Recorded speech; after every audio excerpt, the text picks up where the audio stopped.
और उत्तर प्रदेश की योगी सरकार मुझे हिस्ट्री सीटर बनाने में जुटी हुई है। 9 मुकदमे कर दिए अब तक मेरे ऊपर। और मेरा अपराध क्या है? मैंने सरकार को आईना दिखाने का काम किया। मेरा गुनाह क्या है? आप सब लोगों को याद होगा कि 3 मुकदमे हुए थे योगी जी के ऊपर। इसी पार्लियामेंट के अंदर वो रोने लगे थे। मैं कहना चाहता हूं योगी जी, मैं रोने वाला नहीं हूं, न धोने वाला हूं। मैं सच बोलने वाला हूं, बोलता रहूंगा।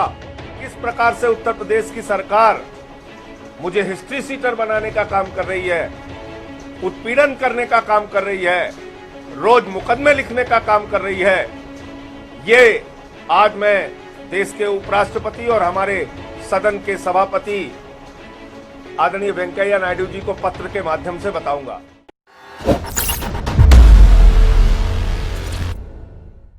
पिछले कुछ दिनों से मेरे ऊपर मुकदमों की बौछार लगी हुई है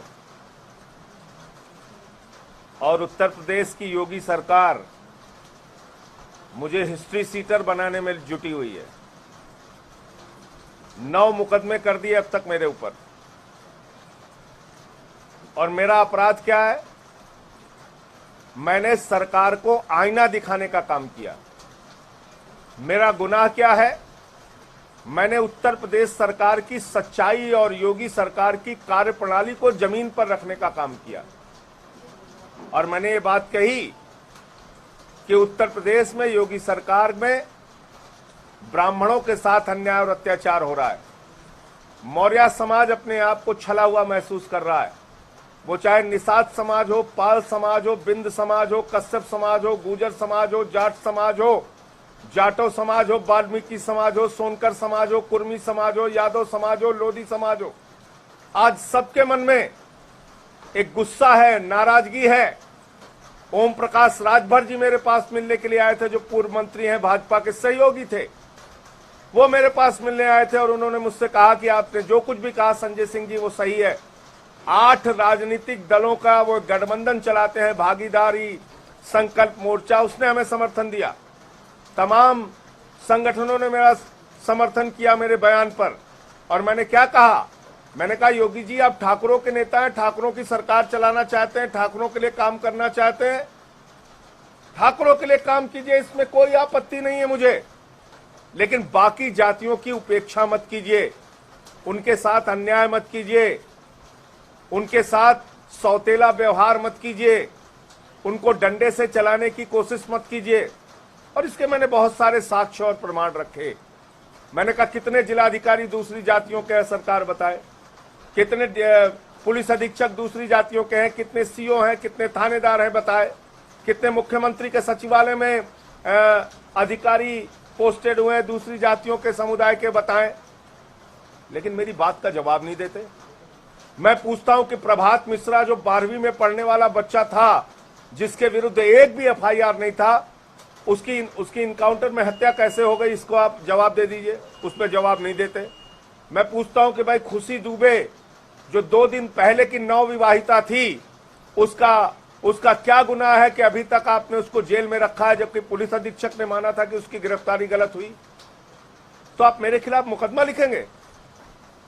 एक के बाद एक हिस्ट्री सीट बना रहे मेरी। आप सब लोगों को याद होगा कि 3 मुकदमे हुए थे योगी जी के ऊपर। इसी पार्लियामेंट के अंदर वो रोने लगे थे। मैं कहना चाहता हूं योगी जी, मैं रोने वाला नहीं हूं, न धोने वाला हूं। मैं सच बोलने वाला हूं, बोलता रहूंगा। आज मैं अपने सभापति महोदय को, देश के उपराष्ट्रपति को, आदरणीय वेंकैया नायडू जी को पत्र लिखकर इन तमाम घटनाक्रम की जानकारी दूंगा और किस प्रकार से उत्तर प्रदेश की सरकार मुझे हिस्ट्री सीटर बनाने का काम कर रही है, उत्पीड़न करने का काम कर रही है, रोज मुकदमे लिखने का काम कर रही है, ये आज मैं देश के उपराष्ट्रपति और हमारे सदन के सभापति आदरणीय वेंकैया नायडू जी को पत्र के माध्यम से बताऊंगा। देश के सर्वोच्च सदन का कोई सम्मान नहीं। ये मामला संजय सिंह का नहीं है। ये मामला है देश के सर्वोच्च सदन राज्यसभा में प्रतिनिधित्व करने वाले एक सदस्य का, देश की राज्यसभा का सवाल है। उस सदन का सवाल है। हम लोग क्या वहां पर बैठकर जो दूसरी जातियों के साथ अन्याय और अत्याचार हो रहा है वो मुद्दा नहीं उठा सकते? लोकतांत्रिक ढंग से चुनी हुई सरकार को कोई आईना नहीं दिखा सकते? किसी मुख्यमंत्री की कोई कमी के बारे में जानकारी नहीं दे सकते? और अगर हम देंगे तो आप हमारे ऊपर एफआईआर करके हमारी जुबान दबाने की कोशिश करेंगे? हमारे कार्यालय पे ताला लगवा दिया आपने। उत्तर प्रदेश में ये सरकार चल रही है आज, हमारे पार्टी दफ्तर पे कार्यालय पे ताला लगा दिया गया। मैं पूछना चाहता हूं गुनाह क्या है मेरा? सच बोल दिया ये गुनाह है? तो मैं योगी जी के लिए 2 लाइनें पढ़ना चाहूंगा। जिस तरह से मेरे खिलाफ मुकदमे हो रहे हैं कि जब से हुए हैं जिल्ले इलाही मेरे खिलाफ, मुंसिफ मेरे खिलाफ, गवाही मेरे खिलाफ। आप जितना मुकदमा लिखना चाहते हैं मुकदमा लिखिए, न उससे डरने वाला हूं, न रुकने वाला हूं, न थकने वाला हूं। जो बात मैंने पहले बोली थी वो बात फिर से बार बार बोलता रहूंगा। आप ठाकुरों के लिए काम कीजिए, लेकिन दूसरी जातियों के साथ अन्याय, अत्याचार और उनका उत्पीड़न और उपेक्षा मत कीजिए। मेरा इतना सा कहना है। अगर आपको हमारे वीडियोस पसंद आए तो प्लीज लाइक करें, सब्सक्राइब करें और शेयर करें।